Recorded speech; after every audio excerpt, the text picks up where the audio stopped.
To obey is better than a sacrifice. The first king of ancient Israel was Saul. Although chosen by the true God, Saul eventually became disobedient. What wrongs did Saul commit? Could he have avoided them?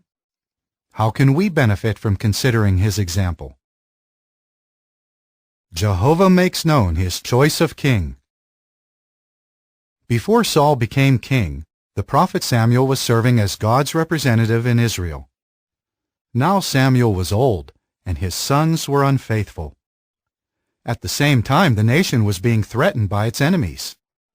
When the older men of Israel asked Samuel to appoint a king over them who could judge them and lead them in battle, Jehovah directed the prophet to anoint Saul as leader and said, "He must save my people from the hand of the Philistines."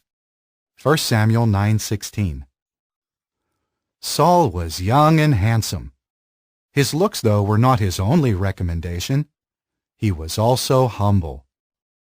For example, Saul asked Samuel, "Am I not a Benjaminite of the smallest of the tribes of Israel, and my family the most insignificant of all the families of the tribe of Benjamin? So why have you spoken to me a thing like this?" Saul had a modest opinion of himself and his family, even though his father Kish was mighty in wealth. 1 Samuel 9:1, 2, and 21. Consider also Saul's response when Samuel made public Jehovah's choice of Israel's king. Samuel first anointed Saul in private and told him, "Do for yourself what your hand finds possible, because the true God is with you." 1 Samuel 10:7 and 20 through 24. Thereafter, the prophet called the people together to make Jehovah's choice public. When Saul was identified, however, he could not be found. Bashful Saul was hiding. Jehovah indicated where he was, and Saul was proclaimed king. On the battlefield. Saul soon proved wrong any who may have doubted his qualifications. When the Ammonites threatened an Israelite town, the Spirit of God became operative upon Saul. He authoritatively summoned the nation's warriors, organized them, and then led them to victory. But Saul ascribed this triumph to God, saying, "Today Jehovah has performed salvation in Israel." 1 Samuel 11:1 through 13. Saul had good qualities and God's blessing. He also acknowledged Jehovah's power. However, the continued success of the Israelites and their king depended on one very important factor.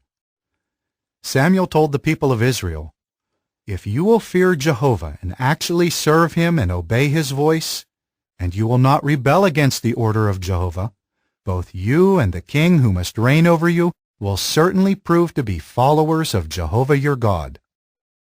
What could the Israelites be sure of if they were faithful to God? "Jehovah will not desert his people for the sake of his great name," said Samuel, "because Jehovah has taken it upon himself to make you his people." 1 Samuel 12:14 and 22. Obedience was the key to having God's approval, and it still is. When Jehovah's servants obey his commands, he blesses them. But what if they disobey Jehovah? You have acted foolishly. Saul's next action against the Philistines provoked a strong reaction from them. An army, like the grains of sand that are upon the seashore for multitude, rose against Saul. The men of Israel themselves saw that they were in sore straits, because the people were hard-pressed, and the people went hiding themselves in the caves and the hollows and the crags and the vaults and the water pits. 1 Samuel 13:5 and 6. What would Saul do? Samuel had told Saul to meet him at Gilgal, where the prophet would offer sacrifices. Saul waited, but Samuel was late in coming, and Saul's army was scattering.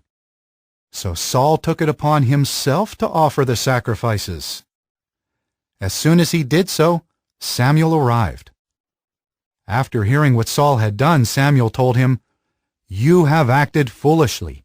You have not kept the commandment of Jehovah your God that he commanded you, because if you had, Jehovah would have made your kingdom firm over Israel to time indefinite.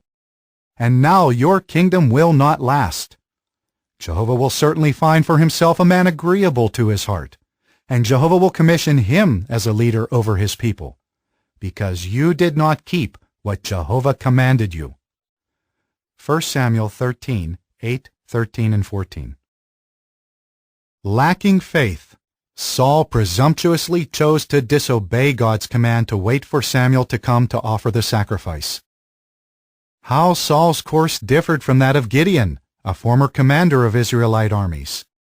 Jehovah directed Gideon to reduce his army from 32,000 to 300, and Gideon obeyed. Why? Because he had faith in Jehovah. With God's help, he defeated 135,000 invaders. Jehovah would have helped Saul too. Because of Saul's disobedience, however, the Philistines pillaged Israel. When faced with difficulties, how do we make decisions? From the point of view of those who lack faith, it might seem practical to ignore divine principles. In Samuel's absence, Saul may have thought that what he did was sensible. For those who are determined to have God's approval, though, following scriptural principles that apply to the issue at hand is the only proper course to follow. Jehovah rejects Saul. During a campaign against the Amalekites, Saul was guilty of another serious error. God had condemned the people of Amalek because of their unprovoked attack on the Israelites following the Exodus from Egypt. Moreover, the Amalekites joined others in attacking God's chosen people again during the times of the judges. So Jehovah called the Amalekites to account and commanded Saul to execute judgment upon them. Instead of obeying Jehovah's command to wipe out the hostile Amalekites and destroy their possessions, Saul captured their king and kept their best animals. What happened when Samuel challenged Saul in this regard? Saul tried to shift the blame by saying, "The people had compassion upon the best of the flock and of the herd for the purpose of sacrificing to Jehovah." Whether Saul really intended to sacrifice the animals or not, he had been disobedient. Saul was no longer so little in his own eyes. Hence, God's prophet pointed out that Saul had disobeyed God. Samuel then said, "Does Jehovah have as much delight in burnt offerings and sacrifices as in obeying the voice of Jehovah? Look, to obey is better than a sacrifice. Since you have rejected the word of Jehovah, he accordingly rejects you from being king." 1 Samuel 15, 17, 22, and 23. When Jehovah withdrew his Holy Spirit and blessing from Saul, a bad spirit began to dominate Israel's first king. 1 Samuel 16:14. Saul's disposition came to be characterized by suspicion and jealousy toward David, a man to whom Jehovah would later give the kingship. More than once, Saul tried to kill David. Seeing that Jehovah was with David, says the Bible, Saul came to be an enemy of David always. 1 Samuel 18:11, 25, 28, and 29. Saul tried to hunt him down and even ordered the death of 85 priests and others. No wonder Jehovah abandoned Saul. When the Philistines again attacked Israel, Saul turned to Spiritism in a fruitless search for help. The next day he was severely wounded in battle and committed suicide. Regarding Israel's disobedient first king, the scriptures state, "Saul died for his unfaithfulness with which he had acted faithlessly against Jehovah concerning the word of Jehovah that he had not kept, and also for asking of a spirit medium to make inquiry. And he did not inquire of Jehovah." 1 Chronicles 10, 13, and 14. Saul's bad example clearly shows that obeying Jehovah is better than offering any sacrifice to him. "This is what the love of God means," wrote the Apostle John, "that we observe his commandments, and yet His commandments are not burdensome. 1 John 5:3. May we never neglect this fundamental truth.